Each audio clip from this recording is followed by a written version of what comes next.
Hi viewers, welcome to our channel. ప్రస్తుతం మనతో పాటు భరద్వాజ్ గారు, సీనియర్ జర్నలిస్ట్, వారితో ఒకసారి మాట్లాడదాం. సార్ నమస్కారం. సార్ నమస్తే అండి. సార్ జమిలీ ఎలక్షన్స్ పై నిర్ణయం ఒక కొలిక్కొచ్చినట్టుగానే కనిపిస్తూ ఉంది సార్. దాదాపు ఇది ఖాయం అయిపోతుంది అని చెప్పేసి చాలా మంది అభిప్రాయపడుతున్నారు. మరి జమిలీ ఎలక్షన్స్ పైన మీ ఒపీనియన్ ఏంటంటే, చాలా ప్రాంతీయ పార్టీలు కూడా సపోర్ట్ చేస్తున్నాయి. టీడీపీ, వైసీపీ మద్దతు తెలిపింది. మరి మీరేం చెప్తారు సార్ దీనిపైన? అయిపోయింది కదా, అది అయిపోయింది, జరిగిపోయింది. అంటే జాయింట్ పార్లమెంటరీ కమిటీ వేయటం అంటేనే విషయం ముగిసింది అని అర్థం. ఎందుకంటే జాయింట్ పార్లమెంటరీ కమిటీలో ఎవరుంటారు? వాళ్ళే ఉంటారు. అంటే పార్టీలకు ఉన్నటువంటి సభ్యత్వం పార్లమెంట్లో వాళ్ళకున్న ప్రాతినిధ్యం రీత్యా దామాషా ప్రకారం వాళ్ళని మెంబర్స్గా తీసుకుంటారు. ఓకే. సో ఇదేంటంటే పార్లమెంట్లో డిస్కషన్ జరగకుండా ఆ డిస్కషన్ వేరే ఏరియాలోకి షిఫ్ట్ చేసి ఒక గదిలో ఆ చర్చ ప్యారలల్గా జరుగుతూ ఉంటుంది. అవుట్కమ్ మాత్రమే ఇక్కడికి వస్తుంది. ఓకే. అవుట్కమ్ ఓకే అనే వస్తుంది. ఎందుకంటే ఆల్రెడీ దాదాపుగా మద్దతు దొరికేసింది వాళ్ళకి. కొన్ని పార్టీలు వ్యతిరేకిస్తున్నాయి. యూపీఏలో ఉన్నటువంటి యూపీఏ అనేది లేదు ఇప్పుడు, ఇండియా కూటమి. ఇండియా కూటమి నుంచి కూడా కొంత లీకేజీ జరిగింది. ఆ లీకేజీ వాళ్ళు వెళ్ళి మద్దతు ప్రకటించారు. ఈ జమిలీ ఎన్నికలకు సంబంధించి చాలా కాలంగా చర్చ జరుగుతోంది. ఈ రోజున బిల్లు రూపంలో బయటకు వస్తుంది. కానీ అసలు ఇది ఉంటుందా ఉండదా అంటే, ఇప్పుడు పార్లమెంట్లో వాళ్ళు 63 సీట్లు కోల్పోయి ఉన్నారు భారతీయ జనతా పార్టీ. ఈ 63 సీట్లు కోల్పోయిన నేపథ్యంలో ఇమ్మీడియట్ గా వాళ్ళు ఎన్నికలకు వెళ్ళరు అనేది ఒక అభిప్రాయం. నిజంగానే వెళ్ళరు, వెళ్లే అవకాశం లేదు. అంటే పార్లమెంట్ గడువు పూర్తయ్యే టైంకి ఆ దగ్గరలోకి ఉన్నటువంటి రాష్ట్రాలని కలుపుకుంటూ అంతకంటే ముందు జరగవలసినటువంటి రాష్ట్రాలని కొనసాగించి, లేకపోతే అక్కడ రాష్ట్ర పాలన పెట్టి ఇంకా తర్వాత కొద్ది రోజుల్లో జరగాల్సినటువంటి ఎన్నికలు జరగాల్సినటువంటి అసెంబ్లీలని ముందుకు తీసుకొచ్చి వీటన్నిటినీ కూడా పార్లమెంట్ ఎన్నికలతో లింక్ చేసి మొత్తం దేశమంతా కూడా ఒకేసారి ఎన్నికలు జరపటం. అంటే జాతీయ స్థాయి అభిప్రాయం బిల్డ్ చేయటం అనేది ప్రోగ్రాం. తద్వారా ఏం జరుగుతుంది అంటే జాతీయ పార్టీల మధ్య పోరాటంగా మారుతుంది. ఇది నెమ్మదిగా జాతీయ పార్టీల మధ్య పోటీగా మారిపోతే ప్రాంతీయ పార్టీల పరిస్థితి ఏమిటి అనేది ప్రశ్నార్థకంగా మారుతుందని చాలా మంది అంటున్నారు. కానీ ప్రాంతీయ పార్టీలు కూడా ఈ ఎన్నికల్లో వాటి సత్తా చూపించవచ్చు కదా అని మాట్లాడుతున్నారు కొంతమంది. అది సాధ్యం కాదు. ఆల్రెడీ ప్రాంతీయ పార్టీలని నవిలి తినేయటం అనే కార్యక్రమాన్ని భారతీయ జనతా పార్టీ విజయవంతంగా పూర్తి చేసింది. ఇప్పుడు ఏ రాష్ట్రంలో కూడా ఏ ప్రాంతీయ పార్టీకి, అంటే ప్రాంతీయ పార్టీలు అక్కడి నుంచి పుట్టాయి. వేర్పాటువాద ఉద్యమాలు ఈ దేశంలో బలంగా నడిచినటువంటి సందర్భం ఒకటి ఉంది. ఈశాన్య రాష్ట్రాలు ఈ దేశం నుంచి విడిపోతాం అని కోరాయి. అలాగే అస్సాం గణ సంగ్రామ పరిషత్తు ఇవన్నీ కూడా ఈ దేశం నుంచి మేము విడిపోతాం, విడిగా రాష్ట్రం అన్నారు. కాశ్మీర్ అదే మాట్లాడింది. పంజాబ్ ఖలిస్తాన్ పేరుతో అదే మాట్లాడింది.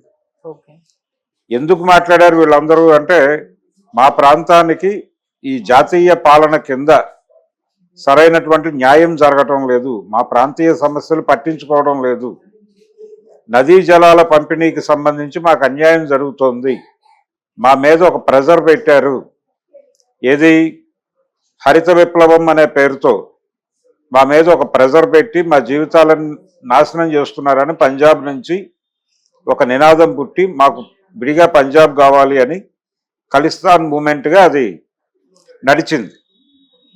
ఇలా ఎక్కడికక్కడ ఆత్మగౌరవం అనే పేరుతో ఎన్టీ రామారావు గారు మాట్లాడాడు. తెలుగువాడి ఆత్మగౌరవాన్ని ఢిల్లీ నడివీధుల్లో అమ్మేస్తున్నారు అని.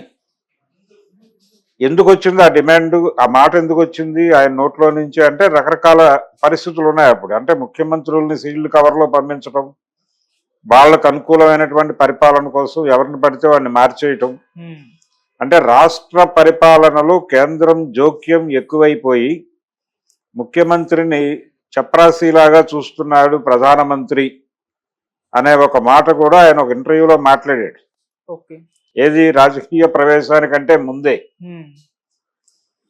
ఇలా అలాగే కాశ్మీర్కి సంబంధించి నిజానికి అది ఒక ప్రత్యేక దేశంగానే ఉండింది. దాన్ని జవహర్లాల్ నెహ్రూ గారు మేము ప్రజాభిప్రాయ సేకరణ జరిపేసి ఒక నిర్ణయం తీసుకుందాము అనే ఉద్దేశంతో అక్కడ ప్రధానమంత్రిగానే ముందు నియామకాలు జరిగినాయి. అలాగే భారతీయ చట్టాలు అక్కడ వర్తించవు ఇవన్నీ పెట్టేసి కదా వాళ్ళు చట్టం చేసింది. ఆ చట్టం ఇటీవల కాలంలో కొట్టేశారు, స్వయం ప్రతిపత్తిని రద్దు చేశారు. వాళ్ళు ఆజాదీ కాశ్మీర్ అంటే పాకిస్తాన్తో కానీ లేకపోతే భారతదేశంతో కానీ మాకు సంబంధం లేదు, మేము విడిగా పరిపాలించుకుంటాం అనే డిమాండ్తోనే మొదటి నుంచి మాట్లాడుతున్నారు. జమ్మూ కాశ్మీర్ లిబరేషన్ ప్రోగ్రామే వాళ్ళది, జేకేఎల్ఎఫ్ డిమాండ్ అది. ఫారూక్ అబ్దుల్లా వీళ్ళందరూ పోరాడింది కూడా దానికోసమే. ఏదేమైనప్పటికీ ఈ వేర్పాటువాద ఉద్యమాలు ప్రాంతీయ పార్టీలు ఆవిర్భావానికి దారితీసింది.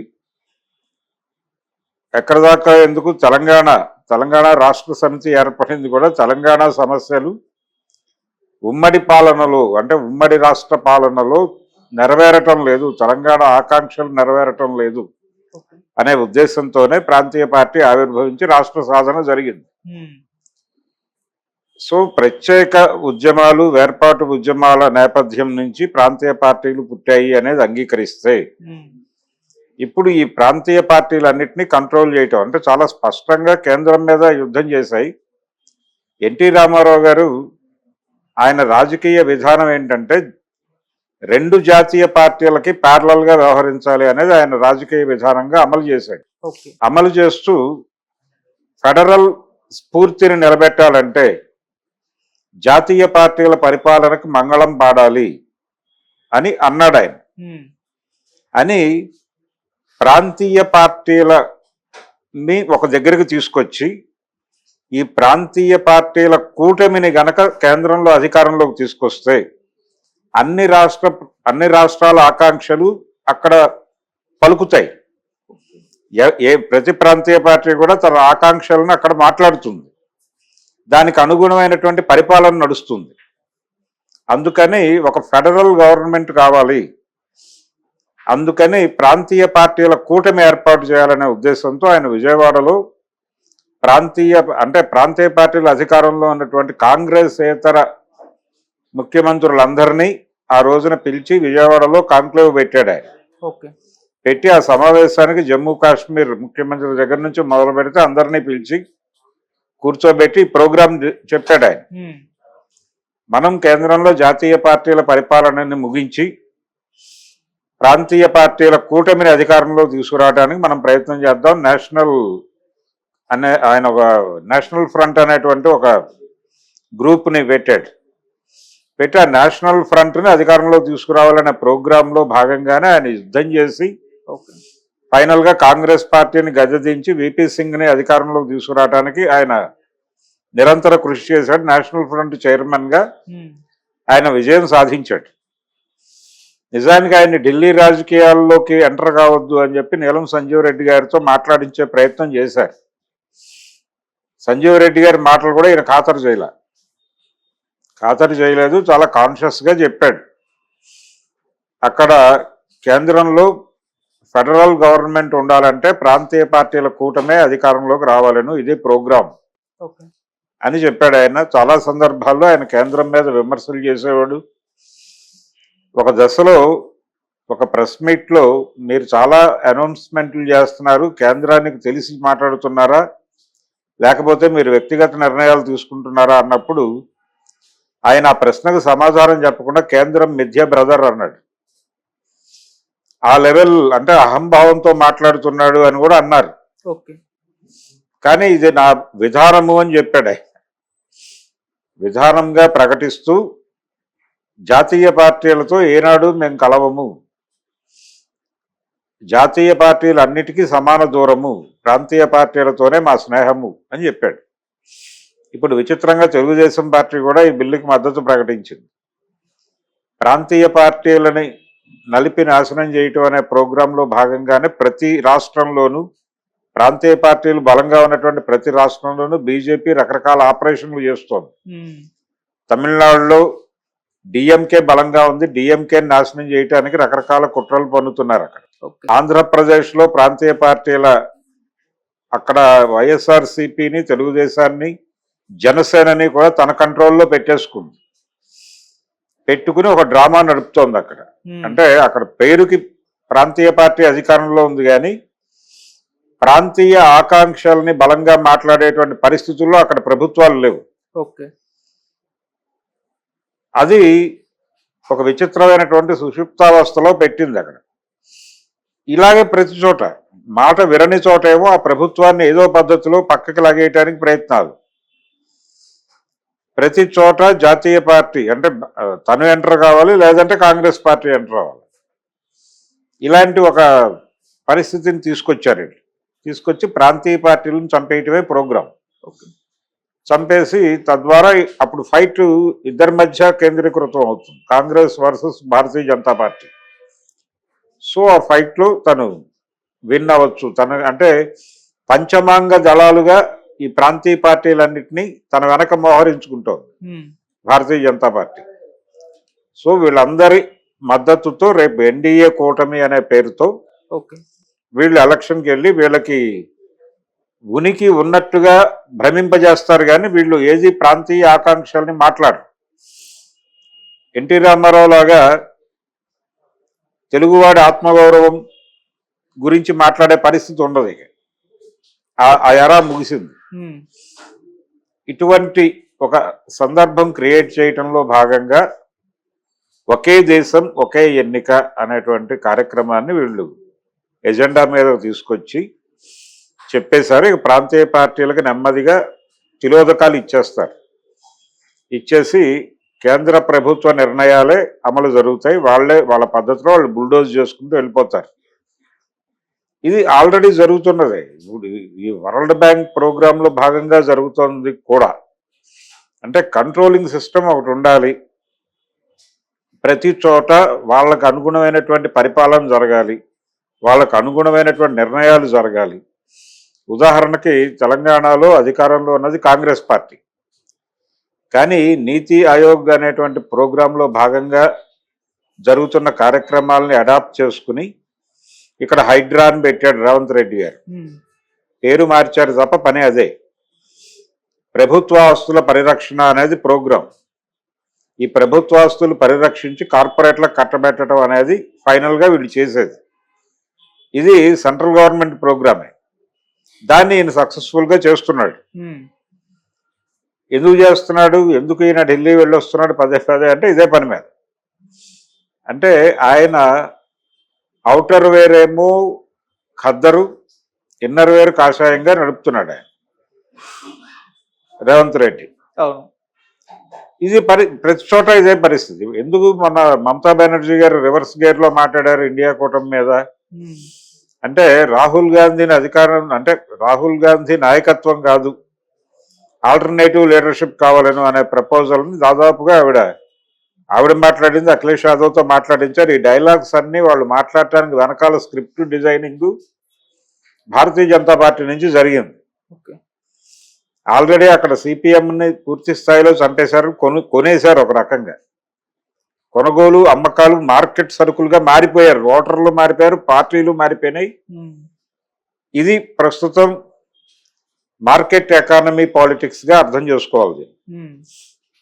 ఈ మార్కెట్ ఎకానమీ రాజకీయాల్లో భాగంగా ప్రతిదీ అమ్మకము సరుకే, ఎవరినైనా కొనేస్తున్నారు, కొనేసి దొడ్లో కట్టేసుకుంటున్నారు. అలా దొడ్లో కట్టేసుకున్నటువంటి పార్టీలన్నీ కూడా తాను ఏమి మాట్లాడాలనుకుంటే అదే మాట్లాడతాయి అవన్నీ. సో ఇప్పుడు Telugu Desam party already sold out అయిపోయింది అది, అందుకని వాళ్ళు చేయెత్తారు. వైఎస్ఆర్సీపీకి నో ఆల్టర్నేటివ్, సో వాళ్ళు చేతులు ఎత్తేశారు.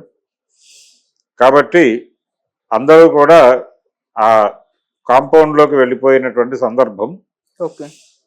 ఇక భారతదేశంలో 77కి ముందు జరిగినటువంటి వేర్పాటువాద ఉద్యమాలు, ఆకాంక్షలు, ఈ ఒత్తిడి పెరిగితే అంటే ఇప్పుడు బొటనవేలుతో కంట్రోల్ చేసే ప్రయత్నం మొదలైంది దేశాన్ని. భారతీయ జనతా పార్టీ టోటల్ దేశాన్ని తన ఇష్టం వచ్చినట్టు పరిపాలించి, ఆ రోజున ఇందిరాగాంధీ గారు ఏం చేశారో అదే చేయబోతున్నారు వీళ్ళు కూడా.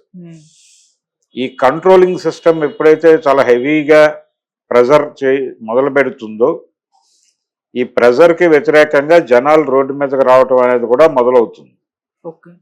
మొదలయ్యి మళ్ళీ ఒక్కసారి జాతుల పోరాటాలు మేల్కొని, భారతదేశం అనేది ఏ రోజున ఒక దేశం కాదు. భారతదేశం అనేది భిన్న జాతుల సమూహం మాత్రమే. సమాఖ్య స్వరూపం ఇది. ఇదే రామారావు మాట్లాడేవాడు తెల్లారలేస్తే. ఏ రోజున భారతదేశం అనేది లేదు, ఉనికిలో లేదు. అసలు ఈ ప్రత్యేక రాజ్యాలుగా ఉంది. పరిపాలనా సౌలభ్యం కోసం నెమ్మదిగా బ్రిటిష్ వాళ్ళు, అంతకు ముందు ఉన్నటువంటి ముస్లిం రూలర్సు వీళ్ళు డిజైన్ చేసి దీన్ని ఒక చోటకు తీసుకొచ్చారు. అంతే తప్ప ఇది ఏనాడు ఒక దేశంగా లేదు. ఒక దేశంగా మార్చి దేశభక్తి అనే దాన్ని నింపి, ఈ దేశంలో ఉండాలంటే ఏం తినాలి, ఏం మాట్లాడాలి, ఇవన్నీ గోడల మీద రాశారు. దాదాపు 40 ఏళ్ల నుంచి జరుగుతున్నటువంటి ప్రోగ్రామ్ ఇది. ఈ దేశంలో ఉండాలంటే వందే మాత్రం అనాలి, ఈ దేశంలో ఉండాలంటే ఇవి తినాలి, ఈ దేవుణ్ణి కొలవాలి. ఈ టైపులో ఈ టీచింగ్ అనే ప్రోగ్రాము చాలా బిగ్ స్కేల్లో దాదాపు 80 నుంచి మొదలైంది. 80 ఎప్పుడైతే వాళ్ళు జనతా పార్టీ నుంచి బయటకు వచ్చేసి భారతీయ జనతాగా ఏర్పడ్డారో, ఆ ఏర్పడిన క్షణం 80లో డిజాల్వ్ అయిపోయింది. అది అప్పటి నుంచి మొదలైంది ఈ ప్రోగ్రాం. అంతకంటే ముందు జనసంఘగా ఉండగా కూడా చేసిన పని ఇదే. అందులో భాగంగానే ఇప్పుడు నెమ్మదిగా ఏం తినాలి, ఏం కట్టుకోవాలి దగ్గర నుంచి ప్రతిదీ వాళ్ళు బోధిస్తారు, ఆచరించాలి. దేశభక్తి అనే ముసుగులో ఇప్పుడు దక్షిణ భారతదేశంలో విపరీతమైన ప్రెజర్ ఉంది. ఉత్తర భారతదేశం దక్షిణ భారతదేశాన్ని తిని బతుకుతోంది ఒక రకంగా. అంటే ఇక్కడికి వచ్చి వ్యాపారాలు చేసేసుకుంటున్నారు. ఇక్కడ లోకల్ అంటే ఇక్కడ ఉన్నటువంటి వ్యాపార కులాలు మొత్తాన్ని చంపేశారు. చంపేసి ఇక్కడ వ్యాపార కులమైనటువంటి కోమట్లు మార్వాడీల దగ్గర గుమస్తాలుగా మారిపోయారు. కుట్లు అమ్మేసుకుని సోల్డ్ అవుట్. చాలా ప్రాంతాలలో కోమట్లు వ్యాపారాలు మానేసి దశాబ్దాలు గడిచిపోయినాయి. వాళ్ళు ఇళ్ళు, కొట్లు అన్నీ అమ్మేసుకున్నారు మార్వాడీలకి. మార్వాడీలు, రాజస్థాన్ మార్వాడీలు, గుజరాతీ బనియాల మీద వ్యాపారం నడుస్తోంది, సినిమా ఇండస్ట్రీతో సహా. ఇటువంటి కండిషన్. మీరు ఎందుకు వచ్చారు ఇక్కడికంటే, భారతీయులు మనం అందరం, మీకు దమ్ముంటే అక్కడికి వెళ్ళి వ్యాపారం చేసుకోండి, మేము కాదన్నామా అంటారండి. భారతీయత అనే ముసుగులో జరుగుతున్నటువంటి వినాశనం ఇది. అలాగే ఇక్కడున్న సాంప్రదాయ కులాల వాళ్ళ వ్యాపారం, వాళ్ళ వ్యవహారం, వాళ్ళ పనులు, వాళ్ళ కుల వృత్తులు అన్నింటినీ చంపేస్తున్నారు. ఇది ఒక ప్రోగ్రామ్గా జరుగుతోంది. ఈ ప్రోగ్రాం అంతా జాతీయత లేకపోతే భారతీయత అనేటువంటి పేరుతో జరుగుతోంది. దేశభక్తి అనే పేరుతో ప్రాంతీయ ఆకాంక్షల్ని చంపేయటం అనే ప్రోగ్రాం దశాబ్దాలుగా జరుగుతోంది దేశంలో. దాని ఎక్స్ట్రీమ్ షేపే ఇప్పుడు ఒక దేశం ఒక ఎన్నిక అనే ప్రోగ్రాం. అందుకని భారతీయ జనతా పార్టీ చాలా ఉత్సాహంగా 63 సీట్లు కోల్పోయినప్పటికీ వాళ్ళు ఇండియా కూటమిలో ఉన్నటువంటి లీకేజీస్ అన్నిటినీ వాడుకుని సక్సెస్ఫుల్గా ఈ రాజ్యాంగ సవరణ కార్యక్రమం నిర్వహించేశారు, అయిపోయింది. ఈ పార్లమెంటరీ కమిటీ వేయటం, జాయింట్ పార్లమెంటరీ కమిటీ వేయటం అనేది జస్ట్ డ్రామా అంతే, అంతకుమించి ఏమీ లేదు. అది అవుట్కమ్ వచ్చేస్తుంది త్వరలోనే. ఆ అవుట్కమ్ కూడా వాళ్ళకు అనుకూలంగానే వస్తుంది. అందరూ లేచి నిలబడి జీ హుజూర్ అనే వాళ్ళే ఉన్నారు అక్కడ. సో ఈ అవుట్కమ్ వచ్చేస్తే ఇమ్మీడియట్ గా దాన్ని పంపించేస్తారు, అక్కడ ముద్ర పడిపోతుంది, అమలైపోతుంది. అయితే ఇమ్మీడియట్ గా జరగదు. అంటే ఇమ్మీడియట్ గా ఇప్పటికిప్పుడు దేశం అంతా రద్దు చేసి మళ్ళీ ఎన్నికలకు వెళ్లే ప్రోగ్రాం అయితే పెట్టుకోరు. ఇక జరగవు. ఈ బిల్లు పాస్ అయిన తర్వాత ఎక్కడా కూడా అసెంబ్లీ ఎలక్షన్స్ జరగవు. జరగాల్సిన పరిస్థితి ఉంటే వీటన్నిటినీ ఆపేసి పార్లమెంట్ ఎలక్షన్స్తో లింక్ చేస్తారు. లింక్ చేసి పార్లమెంట్ ఎలక్షన్స్, అసెంబ్లీ ఎలక్షన్స్ అన్నీ కలిపి పెడతారు. ఇప్పుడు ఆంధ్ర ఎన్నికలు పార్లమెంట్తో పాటు జరిగినాయి కాబట్టి వాళ్ళకు వచ్చిన నష్టం ఏం లేదు. తెలుగుదేశం పార్టీ కూడా 5 ఏళ్ళు సినిమా నడిపేస్తుంది. అందుకని వీళ్ళు వెళ్ళి చేతులు ఎత్తారు. అది మాత్రమే కాదు, వీళ్ళు సరెండర్ అయ్యి సోల్డ్ అవుట్ అయిపోయింది, అమ్మకం అయిపోయారు. కాబట్టి వాళ్ళు జై కొట్టేశారు అక్కడ. తమిళనాడులో కొంచెం నిరసన ఉంది. తమిళనాడుని ఎలా కంట్రోల్ చేయాలనే ప్రోగ్రామ్ వాళ్ళు డిజైన్ చేస్తున్నారు already. Okay. Karnataka sold out, అది వాళ్ళ కంట్రోల్లోనే ఉంది. అక్కడ కాంగ్రెస్ ఉన్నా ఏదున్నా కానీ వాళ్ళు ఇన్ఫ్లుయెన్స్ చేయగల ఏరియా అది. ఇలా ఎక్కడికక్కడ ప్రాంతీయ ఆకాంక్షలు లేవు, జాతీయ ఆకాంక్షలే. భారతీయత అనేటువంటి ముసుగులో ప్రాంతీయ వనరుల్ని తినేయటం, ప్రాంతీయ ఆకాంక్షల్ని చిదిమేయటం అనే కార్యక్రమంలో భాగంగానే ఇది జరిగింది. ఫెడరల్ స్ఫూర్తికి పూర్తి విరుద్ధం ఇది. ఈ రోజుకి భారతదేశంలో ఈ ఫెడరల్ రాజకీయాలను నమ్ముకుని వాటిని విశ్వసిస్తున్నటువంటి వాళ్ళు ఎవరైనా ఉంటే సీరియస్గా దీనికి వ్యతిరేకంగా ఆందోళన చేయాల్సినటువంటి అవసరం ఉంది. ఓకే. అది జరగాలి. సమాఖ్య స్వభావము అనేది చచ్చిపోయింది ఈ ఒక్క బిల్లుతో. ఈ ఒక్క బిల్లుతో భారతదేశం సమాఖ్య అనేటువంటి ఒక అంశాన్ని కోల్పోయి యూనిట్గా మారిపోయింది. ఇప్పుడు ఇండియా యూనిట్ అనేటువంటి ప్రోగ్రాంకి వచ్చేసాం మనం. కాబట్టి మళ్ళీ జాతుల పోరాటాలు, జాతులు విముక్తిని కోరతాయి అని చెప్పాడు ఆయన స్టాలిన్. అదే జరుగుతుంది నెక్స్ట్ జరగబోయే ప్రోగ్రాం అదే. కాబట్టి ఆ కార్యక్రమానికి చూద్దాం. ఫెడరల్ శక్తులు చచ్చిపోయాయి ఈ దేశంలో అనిపిస్తోంది. ఇప్పుడు ఫెడరల్ ఆకాంక్షల్ని బలంగా మాట్లాడే ఒక్క నాయకుడు లేడు. ఫెర్నాండెజ్ లేడు, ఎన్టీ రామారావు లేడు, ఎవరు లేరు, అయిపోయింది తయారా. కాబట్టి చాలా ప్రమాదకరమైనటువంటి పరిస్థితుల్లో అయితే ఉంది భారతదేశం. ఇది ఒక్కసారి ప్రపంచం మేలుకొని మాట్లాడాల్సినటువంటి సందర్భం. Okay sir, thank you so much. Thank you.